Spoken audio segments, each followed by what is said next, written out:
All right, so we are going to cover the topic of how to prepare a teen trip. How to prepare a teen trip. And you have this as a, wow, thinking great today. You have this as a project, and you have all of the information you need for the project, but in general, it's planned based on the type of teen trip that we take, which is about 7 to 10 days usually, sometimes 11 days. It's usually right around the 10-day mark, and adding different things to go with that. So to start off here, let's take a look at some introductory thoughts. The first one that you have there is this: everything will not go according to plan. That's an important thing to understand. Everything will not go according to plan. And then just to continue on, you say, okay, well, if everything would not go according to plan, then what's the point in planning? Then I may as well, if everything's going to mess up, then I may as well not plan it all in detail, and I may as well just go ahead and do whatever I feel like doing, have a general idea where I'm going, and then I'm good to go. Well, the second point there is this: if planned in detail, you will notice the mistakes, but the teens won't. And so when I say everything will not go according to plan, it just won't. You can figure it, you can plan timing, you can do everything you can, but that doesn't mean it's going to go according to plan. You can get, our last teen trip that we did last year, we got to, we were going to climb Mount Mitchell in North Carolina. And so, but the problem is I never had a chance to go I recommend, if you can, wherever you are going to go, I recommend you go survey the area before you get there. There were 2 or 3 times that I planned, if you go there on family vacation, go there on something, but go there and have an idea what you're getting into. There were 2 or 3 times that I set up and planned to go to these spots where I was going to do the climbing, and they always fell through. It never had a chance to do it. I went on YouTube, I watched videos, so I had a basic idea of some of the trail, but what I did not know was getting there. So we were coming to Mount Mitchell, North Carolina. We've got our buses, we're turning off these roads. Of course, you're driving back in the middle of nowhere. It's not a big tourist trap area, especially the trailhead. So you're driving back in there, and all of a sudden we come to this road, and you're going up, and you're winding around. You're going up, I don't know, it was probably a 15% grade that we were going up, and hairpin turns all the way up to get up there. And finally we get to the top, and we look down, and I figured, oh, we're going to be about there. No, we were still about a mile and a half from where we were going, and we were going down. And it was looking pretty steep. We've got buses. This was already a little bit hair-raising to get there at that point. And so I'm walking down the path trying to figure out exactly where we're going. We had already sent the van ahead. They kind of knew where we were at, but we were trying to kind of figure all this out. And so anyway, we looked at it. There was a road going over us right there. It's the Blue Ridge Parkway. No buses are allowed on it. It was an overpass right there where we're at. And I'm going, I don't know where I'm going to go. I don't know if we can do this. Finally, we just went at it, and the van had already gotten ahead. We finally got a hold of them. We found a spot where we had just a little bit of reception. We walked all over the place trying to find reception. We finally got it, called them. They said it wasn't too bad. So finally, we found that was the worst part of the trip.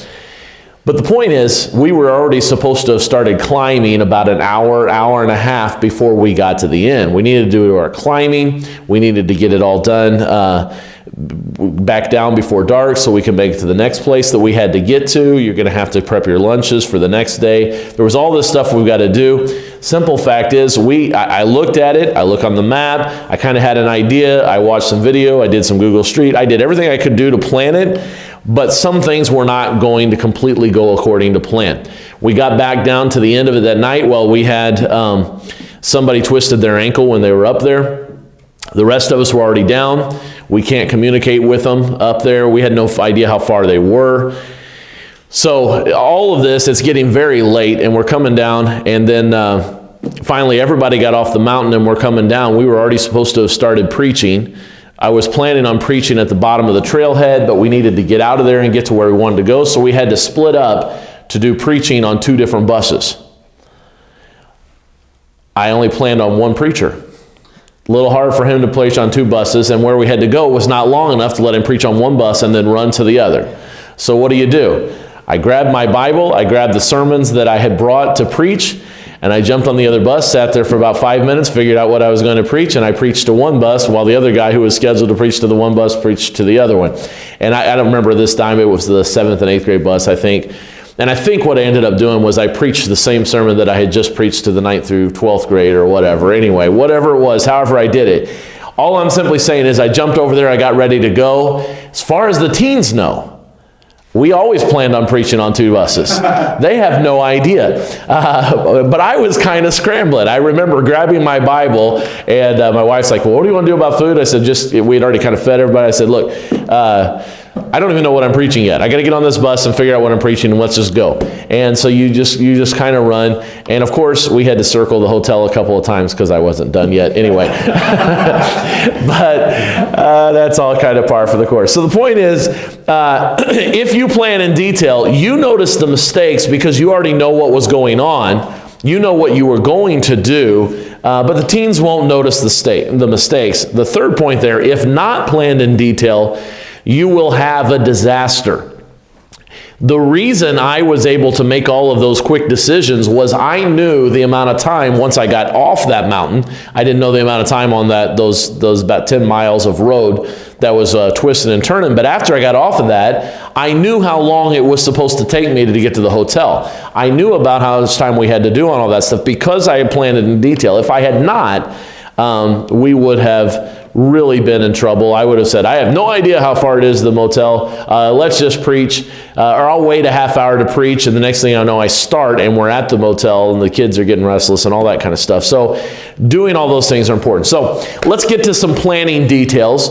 And as I said, this is basically my checklist that I go off of. I've broken it up into categories, and I've given questions that I have to answer for myself to figure it out.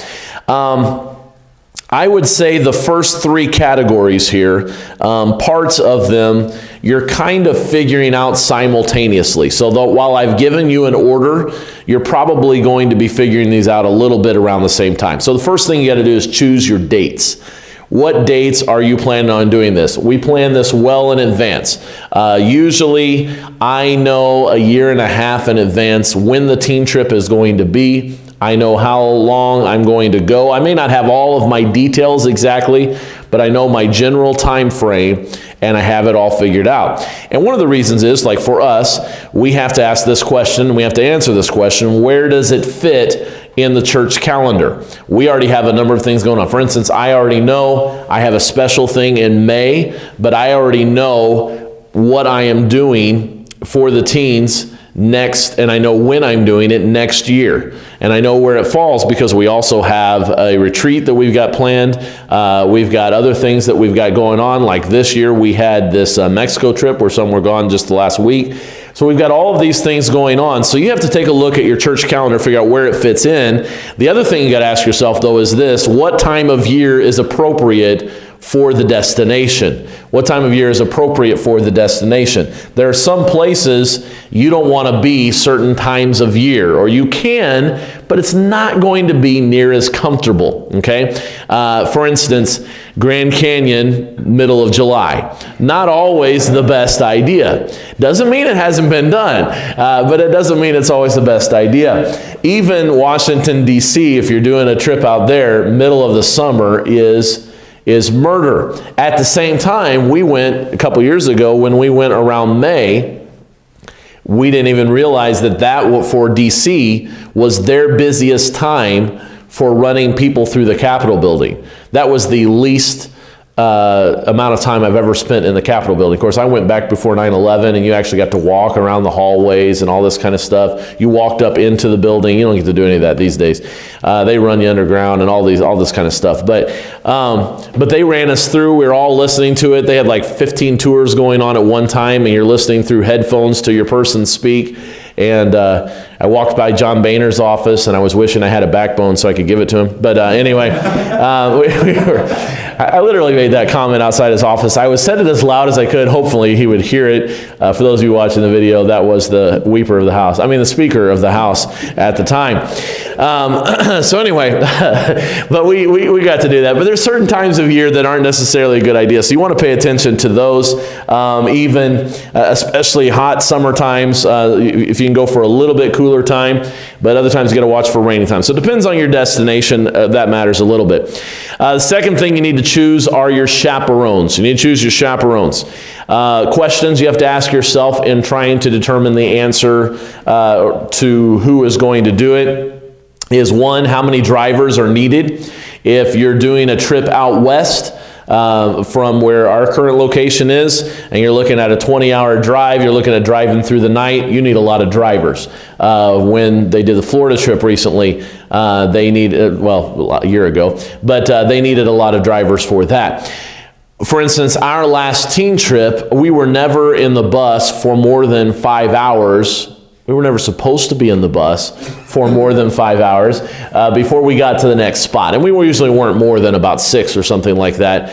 Obviously, you're stopping for fuel breaks and bathroom breaks and stuff like that. But so in that instance, we didn't need really a ton of drivers. Now, one day was about 9 or 10 hours, and we switched them out there, but there was a break in between where we were at the Air Force Museum.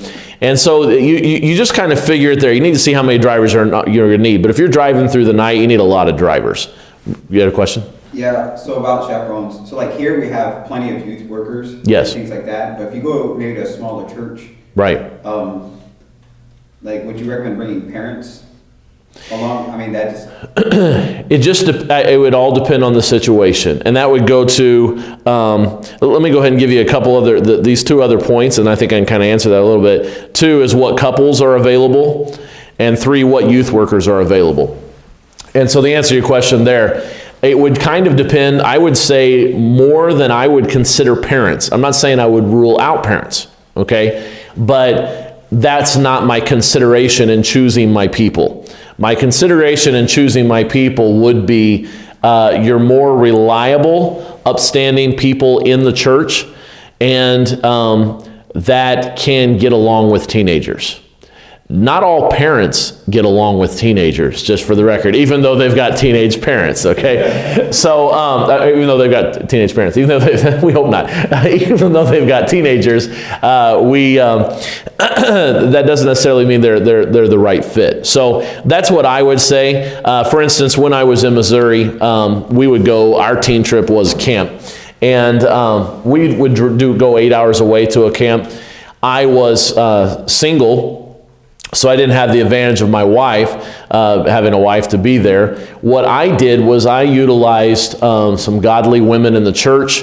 And so we had, in some cases, they were parents of the kids. But I had a godly lady in the church, but she reported to me. I told her what to do with certain teens. It was handy to have her there because I was having trouble with the pastor's daughter at the time. And she didn't mind doing what I told her to do with that. But... So that would be my answer. I would pick people who are working with kids. Likely, if you have any kind of normal youth ministry, you're going to have some people who help you anyway. They enjoy helping you and working with you. And this is another reason why it's important to choose your dates way in advance, because they're going to have to get off of work if they're not full-time Christian service. Now, the advantage here is usually we're taking staff, but not always. Some people take off work to go and be a part of that. So does that kind of answer your question? Yeah, well, then would you okay, maybe not parents, but because I know there's other churches that are smaller, would you Sure. take a younger couple? Yes. Maybe something like that instead of a parent? Because I'm thinking maybe it might cause disruptions within the youth group or whatever. If maybe one teenager sees that somebody else's parents is going and not theirs. Or maybe even in the families. Yeah. Part of it is, I would say, it depends on the number of people you have. Okay, if you're talking 5 to 10, then you plan your trip so that you and your wife can take them and you're good to go. Because or maybe one other couple. Because if you've got 5 to 10, you're not really worrying about a bus. You may take a couple of vans. So I would say you and one other couple, and you're in good shape. for getting it. So that's where, again, I would say what I'm trying to answer you here that I'm not saying very good. I'm looking at maturity, spiritual maturity, as much as anything within the people in your church. Yeah. So I'm looking at people that are going to have some spiritual maturity. That could be a young couple. It's preferable if you have somewhat of a trained worker, but again, you don't always have that. But again, if you're getting down so small that you don't have all of that, you likely can take one other couple and yourself, and you're not going to have that many teenagers. If you've got 20 teenagers in your church, unless they are all bus kids, and if they are all bus kids, I don't recommend you take a 10-day trip. That's what I would say. And part of that is, parents are going to be a little squeamish about that. All right, we did a destination unknown. I mentioned that to my brother-in-law, and I said, well, the parents didn't even know where the kids were going until the last minute. He's like, I don't think you wouldn't have taken my kids. And there are people that are like that. They have to have come to a point where they can trust what you have to say. So that's part of the ratio. I get the question you're asking, but I think what I'm saying is, depending on the number of teens you have, that's going to kind of answer itself. You will have at least one couple in there that you could do this with. Past that, if they're bus kids, I'm going to look at a camp that I can go to, or something special that I can do extended with my, within my own means or whatever. So those are your questions. Youth workers are ideal, but not always do I have all my youth workers go. My last 2 trips, of course, I had Mr. Bishop and his wife, because it's nice to have the bus mechanic along. I had the Porzinskis along. They do absolutely nothing with the youth. I had the Armacosts along. They don't really do anything with the youth. I had Caleb Rivera. I had Julia Gunzenhauser. My wife and I may have been the only actual youth workers that were on that trip. So I don't always use my youth workers for that. If you have those some, and especially if they're younger single college age guys and girls, they're great, because they still got all that energy left over from their teen years, and they'll work like dogs, and that takes a little bit of the pressure off of you, and they don't mind running and doing what you're going to do. So that's a good question. You want a good dynamic in your chaperones, but those are questions I have to answer. All right, then letter C, choosing destinations. Then you got to choose your destination. You got to answer these questions. Where are we going? It's always a good idea to know where you're going before you take a trip. But where are we going? And when I say where are we going, I'm not just saying my ultimate destination, but where all exactly am I going? Have I got one big main event? Have I got several events? For instance, back to our destination unknown. Every day I had an event that we were going to do. It might have been whitewater rafting, it might have been the Air Force Museum, it might have been climbing day, it might have been we went to Chickamauga, a historical stop, because generally, if I'm in charge of it, we're getting at least one historical stop in there. And I even let them go to a place where the Rotten Yankees won. But anyway, so we went down there, and it's a national park, so they told the story wrong too. But anyway, when the feds are in charge, it's just nothing much you can do, but that's okay. We'll rise again. But anyway, so we had an event every day. So where are we going? Number one. Number two, what events are we doing? And then these are just some basic details, and you want to start writing all these down and getting them all figured out, and it helps you figure everything that you need. What do these events cost? Okay, I'm going to the Air Force Museum. That's free. I'm going to Chickamauga Battlefield or Chattanooga, whatever it was. I'm going to pay for parking. And different places cost a certain amount of money. I was going to go to Huntsville Space Center. That cost so much per ticket. I was going to go up in the St. Louis Arch, that cost so much per ticket. Went to Silver Dollar City, that cost so much per ticket. Anything extra that I'm going to pay for, I've got to know what my cost is going to be involved in there. And then I need to ask myself, number 4, Have we made reservations if needed for the events? Some places we called, we made the reservations. Some places we called and they said, you don't need a reservation, just show up. So we were good. We didn't have to have a reservation, but we had to call and find out for sure that. Number 5, have we purchased tickets if needed for the events? So you may need a reservation. It may be free, but you may need a reservation. It may cost and you need a reservation, and you need to buy those tickets in advance, or you may not be able to get them. We had that trouble with Philadelphia at the, what's the name of it? Independence Hall, the Liberty Bell, but then right across from it where the Constitutional Convention was held and all of that. So we're there, but we had to get there early. Well, we were where did we leave from? We left from Odenton, Maryland, near D.C. That's where we had been. So I sent a van out early that morning at like 5 or 6 in the morning to get to Philadelphia to get in line early, because we had to get 50-some tickets. Well, it got all divided up and all these things. But in that particular case, it was first come, first serve. We could not make reservations. But had I not known that and showed up at 10 in the morning, we'd have never gotten in. Same thing with the Capitol building. Had we tried to do that, getting there for reservations wasn't going to happen. We went through our senator or congressman or whatever. So those are things that you need to figure out. Number 6, what parking is there for events, and does it cost? One of the things I had to consider when looking at a trailhead to do climbing is, can I get a bus in there? They're not usually figuring on somebody bringing a bus and 60 teenagers climbing up a mountain. Most people, when I told them I did that, they thought I was an idiot. They're like, what is wrong with this guy? Are you a fool? And I said, yes. But so you got to kind of figure out what's the parking there and is it going to cost? If you're in the city, what's it going to cost? When I got to looking at doing in Boston, doing the Freedom Trail, I looked at that and I said, you know what?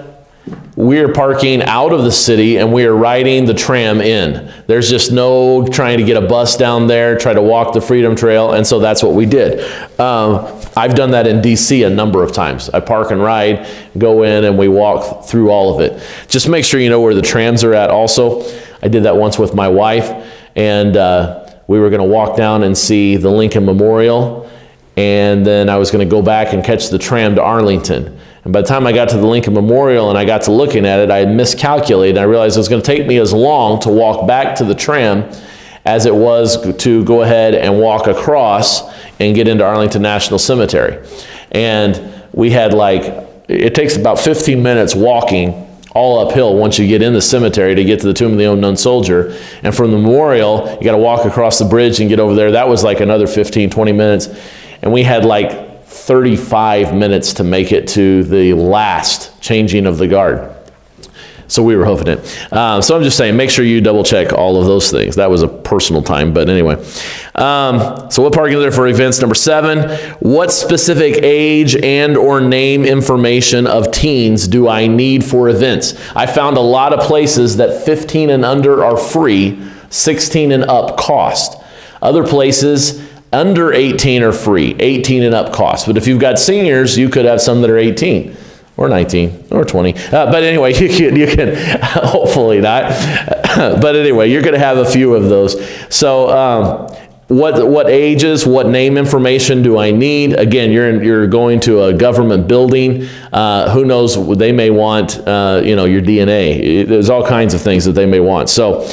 And then number 8, put teens into groups with chaperones for specific destinations. So wherever I was at, when I was in, even then I lost one. But when I was in the Library of Congress, when I was in the Capitol building, I had already prearranged and they got with their groups. And it was a little bit like Zoo Day, where quite often you're stopping and going, all right, 1, 2, 3, 4, 5, 6, all right, I'm good to go, and we keep on moving. It was a little better, and we didn't all have to hold on to a rope. That was nice. But even then, some of them decided we were waiting to go up an elevator, and some decided to run the stairs, and one guy at the last minute, we found out later, decided to run the stairs, And then he went and he missed the group that ran with the stairs.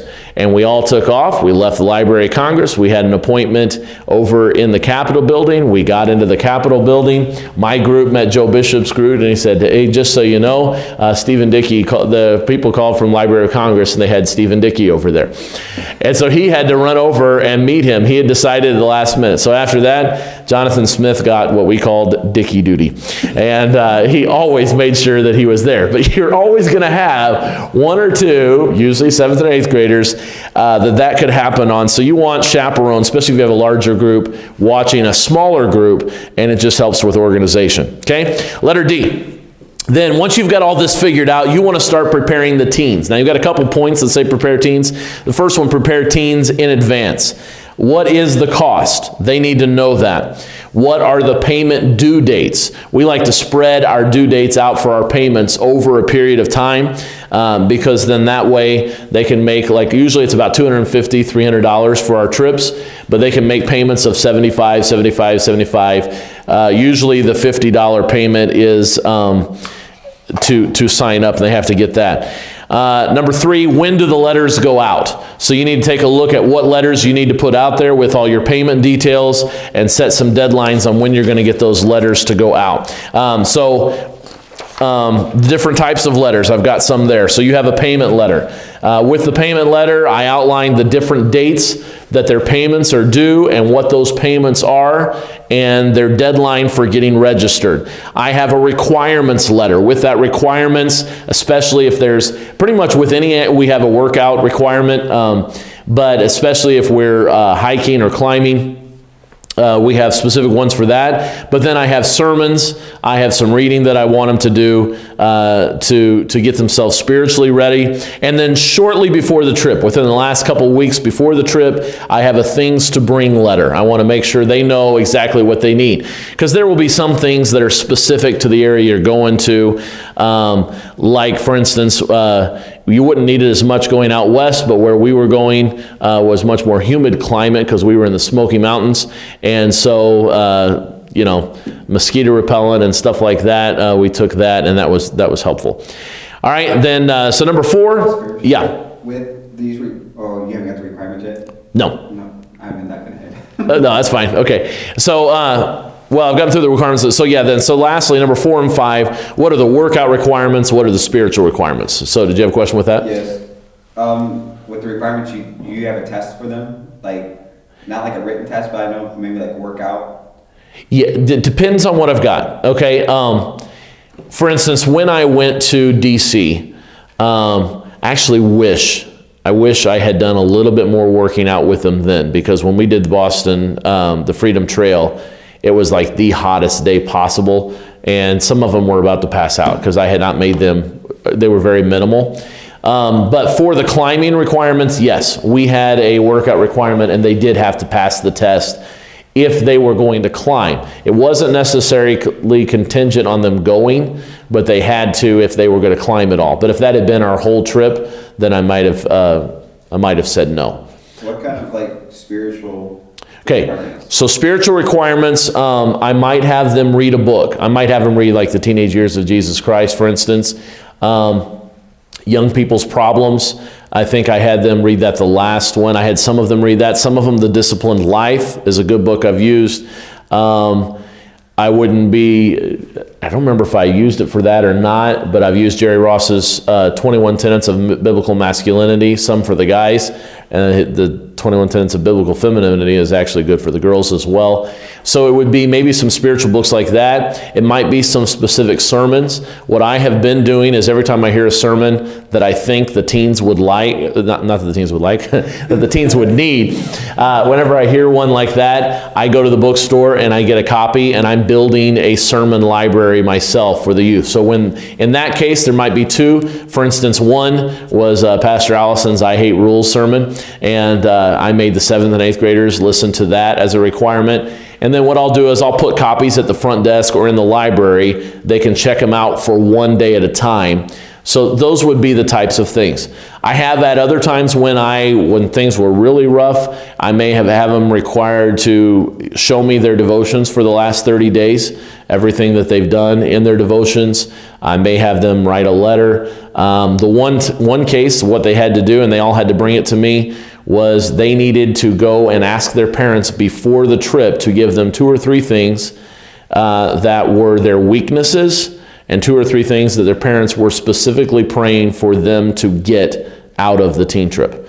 And that brought communication with the parents. It gave the parents a time to have a spiritual conversation before the trip, and it got them a little bit more prepared in coming on the trip. And I always inspected everything that I expected from them.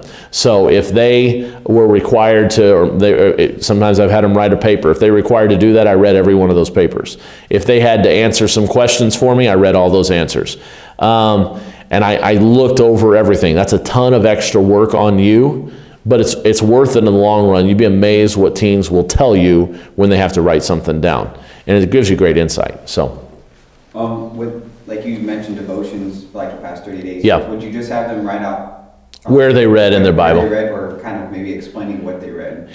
Because I know maybe a teacher's like, oh, let's go to the Bible and just... They can do that.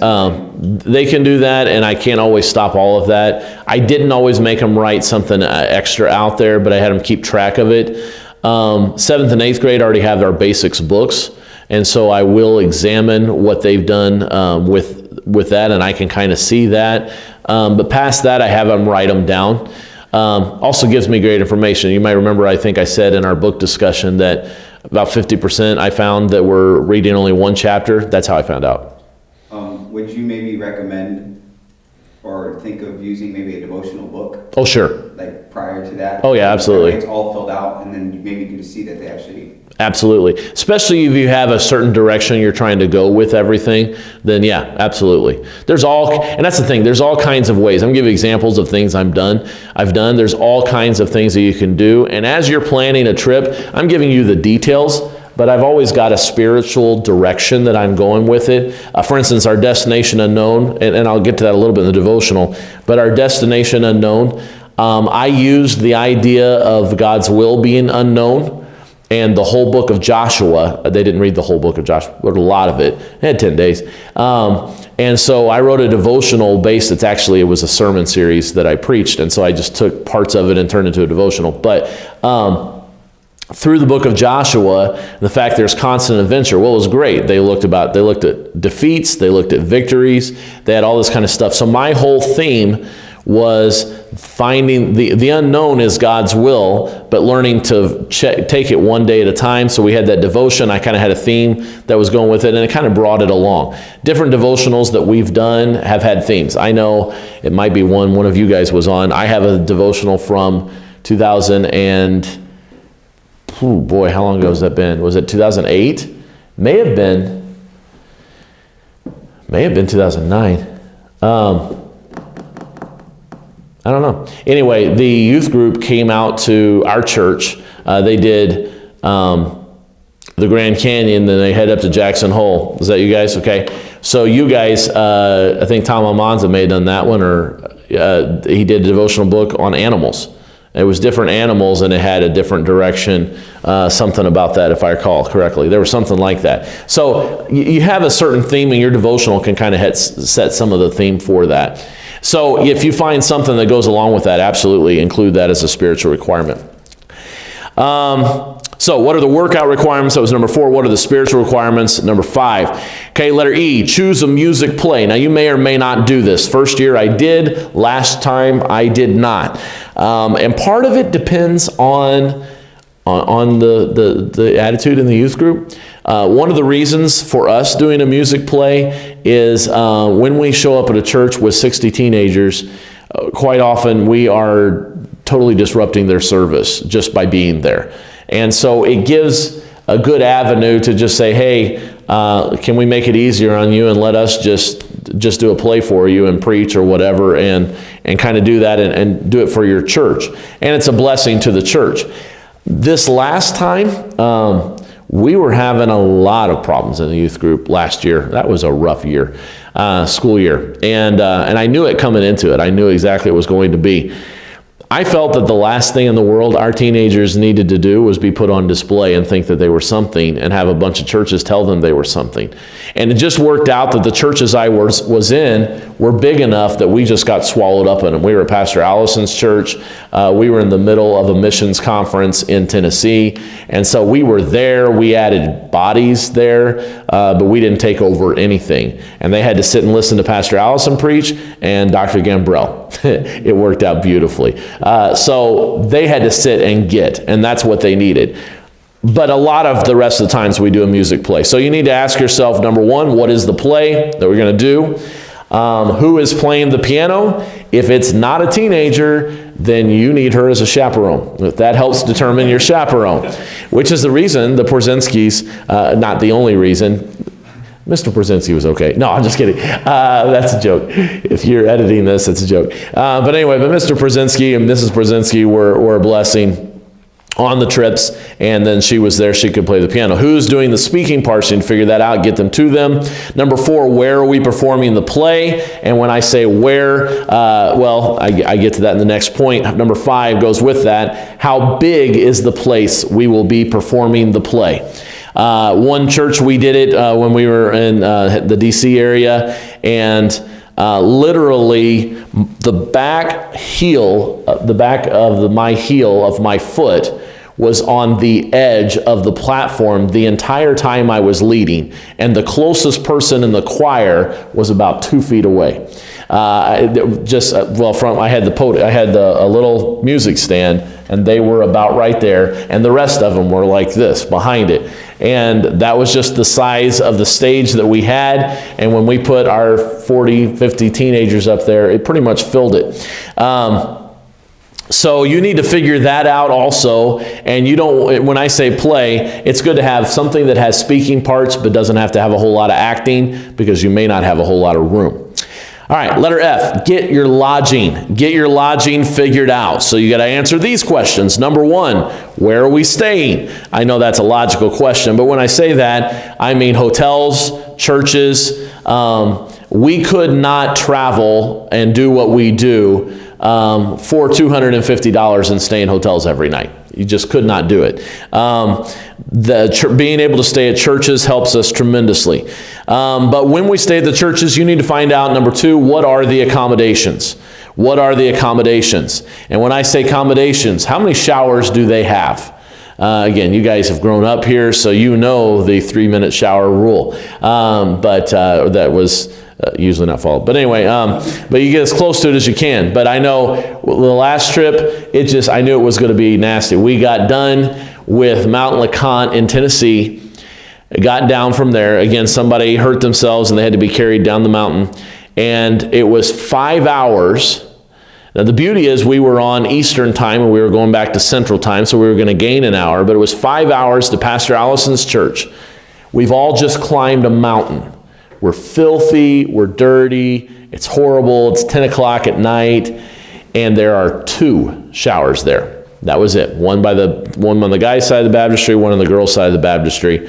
And everybody wanted to get showers. So when we finished that up at about 1:30 in the morning, or 2 o'clock in the morning, then you're up the next day going to the Space Center. I don't know if any of the teens remember the Space Center. They were there. But it can get crazy. So you need to know what that is. You need to know what your kitchen accommodations are. Trust me, ladies are going to want to know that. For the cooking, they have to know that in advance for planning their meals. Okay? Number 3, what is the cost of the lodging? Again, a church isn't going to cost you anything.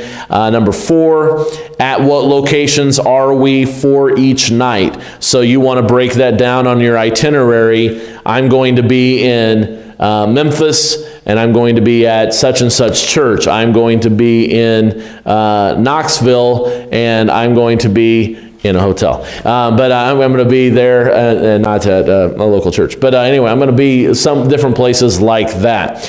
Number 5, what teen information is needed for lodging?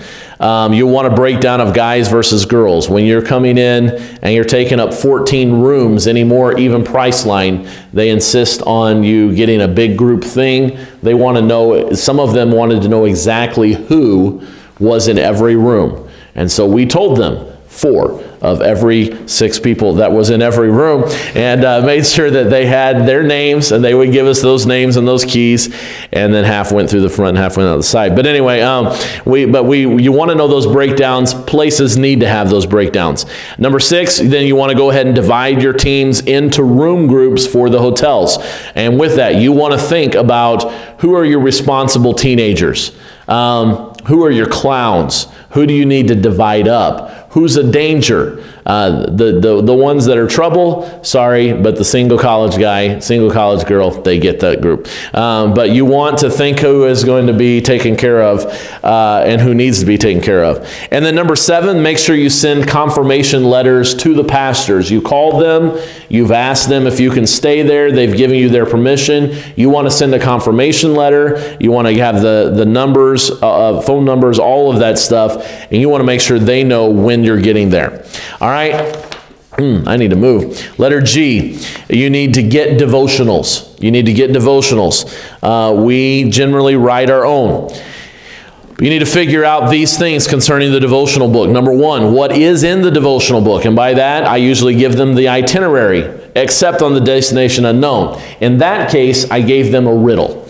And that was actually kind of fun. I gave them a riddle every day that had a lot of puns within it, and they had to see if they could figure it out. They figured out several of them, but some places they'd never heard of, and so I was safe.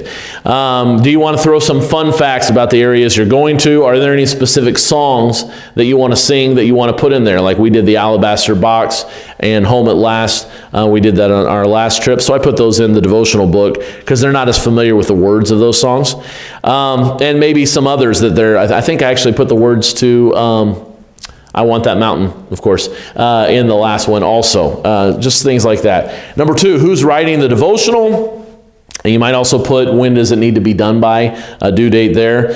What is the theme for the devotional? Like I said, with the Joshua one, or the Destination Unknown, I did kind of through Joshua. When we did the Destination America, we had one that had a lot of patriotic stories that went along with the devotional. Number 4, who is designing the devotional cover? It could be you, could be your secretary if you're blessed to have one of those. Praise God, I have been for both of these trips. But who's designing the devotional cover? Who's designing the devotional layout? And when I say the layout, I mean where the pages are going to go, how the pages are going to look, and kind of with that, number 6, who's doing the internal graphics of the devotional. You can just give them a bunch of words for the devotional, but it's a teen trip. It's nice if you can add in some graphics that kind of go along with what's going on in the devotional. It just makes it a little bit sharper. All right? Letter H, you need to plan your menu. Plan your menu. And when you're planning your menu, these are questions you've got to answer. 1, what meals will be on the bus?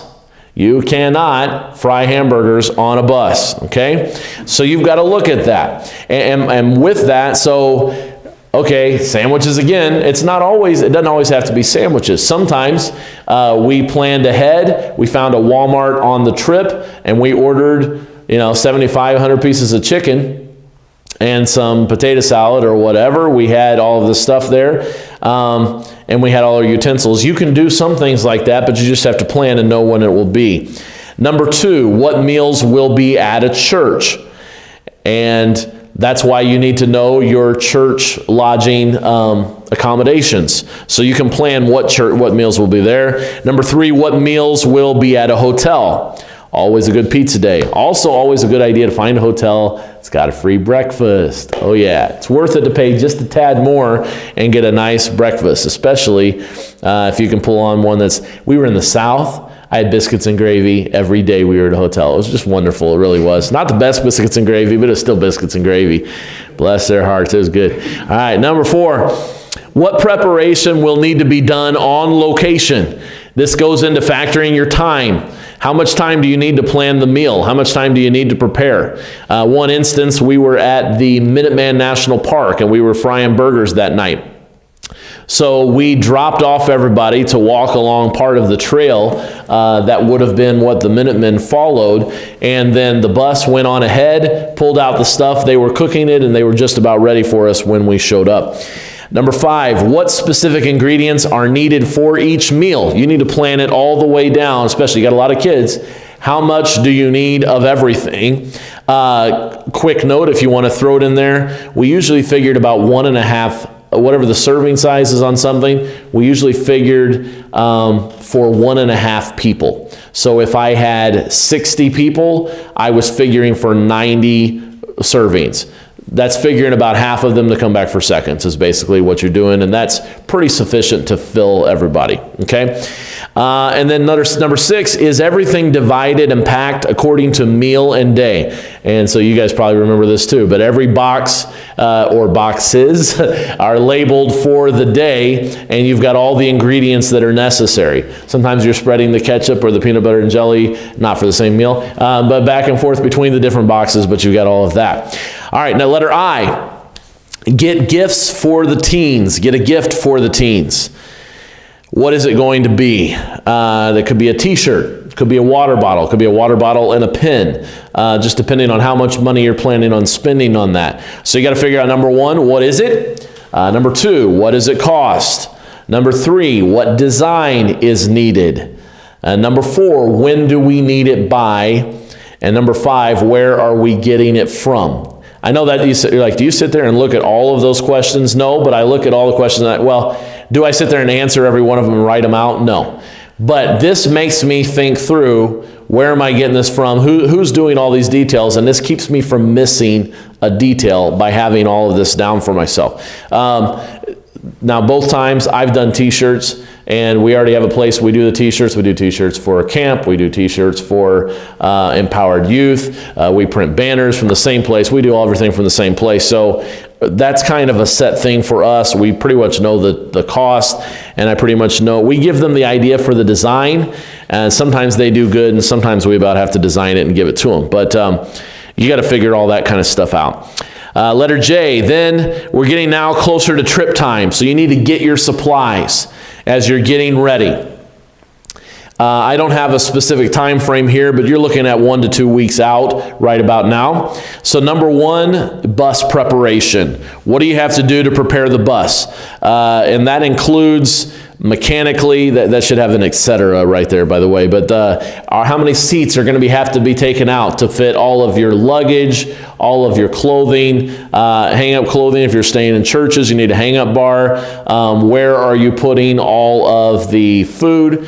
For the record, no matter if you have tons of water bottles, they're too heavy if you have a luggage rack underneath. So you cannot put all of that there. You got to put some lighter stuff there. And if you got luggage things, is the ceiling around that working? Because at some point on your trip, it will rain. All right, and unless you're in New Mexico, and even then, if it's a teen trip, it will still rain somehow.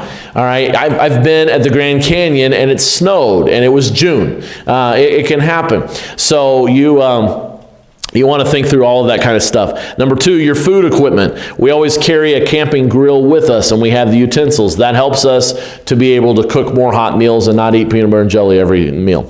So that's kind of a nice thing. What emergency equipment are needed?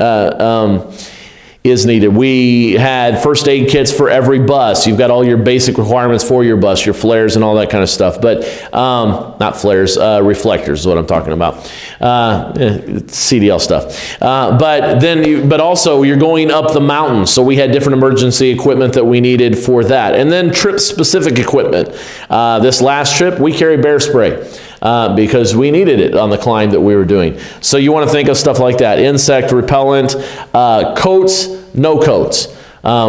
Even camps. When I used to go to camp in Arkansas, you were sweating like crazy. I went out to Idaho and we went to camp in Utah, and by the evening service, I had every layer that I owned on. It was freezing to death. It's the difference between being in Ozark Mountains and at 5,000 feet in the mountains of Utah. It's cold. So you need to think about trip-specific equipment. Letter K. Then you need to prepare the trips near You need to prepare the teens near trip time. So these questions need to be answered for them. What are the limits on luggage? And you might emphasize in your notes, you need limits on luggage, all right? In Missouri, one of my worst problems was the chaperones that I had to take. They weren't my choice of chaperones, for the record. When I just told you the kind of chaperones you want to take, I've taken the ones that I didn't choose to take, and trust me, you want to choose the right ones. And this one, I really think she stashed a body in there. That's how big that suitcase was. It was humongous. I mean, Ben could have fit in it easily, and somebody else. But anyway, it was. They're going to put some limits on that. Number 2, what are the essentials on luggage? Not just the limits, but there are things they absolutely need to have. Make sure they have them.